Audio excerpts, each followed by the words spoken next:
তোমাকে একটা English word বলতে বললো। বললো যে এরকম একটা ইংলিশ ওয়ার্ড বলো যেটা মানে পৃথিবীর মধ্যে সব থেকে জঘন্যতম ইংলিশ ওয়ার্ড। যদি 5 সেকেন্ড চিন্তা করতে দেয় সেই ওয়ার্ডটা কি হবে, তাহলে কি বলবো তুমি? তো আমি বলবো যে সেই ইংলিশ জঘন্য ওয়ার্ডটা হলো ম্যাডাম। আমাদের দেশে দেখা যায় যে মানে মা বোনদের ম্যাডাম বললে অনেক খুশি হয়, কিন্তু আসলে ম্যাডাম মিনিং কি, মানে ম্যাডামটা কোথায় থেকে আসলো, কাদের কাদেরকে ম্যাডাম বলা হইতো তারা এটা জানে না।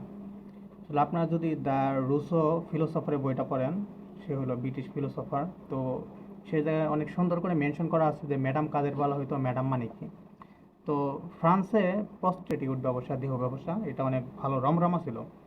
তো এটা আস্তে আস্তে ফ্রান্স থেকে সম্পূর্ণ আপনার ইউরোপে ছড়িয়ে পড়ে আস্তে আস্তে। তো এটা ওই সময় ব্রিটেনে অনেক প্রচলিত হয় ব্রিটিশদের কাছে। এটা অনেক জনপ্রিয় একটা ব্যবসা হয়ে ওঠে।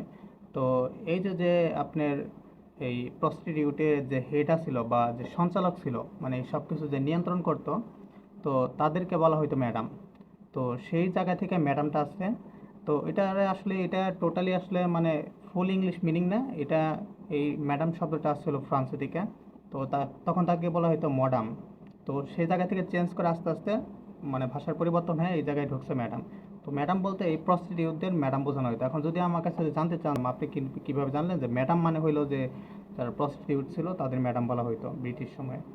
তো এর জন্য আপনি দ্য রুসো ফিলোসফারের বইটা পড়া লাগবে। তো ওই জায়গায় আপনি সব ডিটেলস দেখতে পারবেন যে ম্যাডামের মানে প্রপার মিনিংটা কী।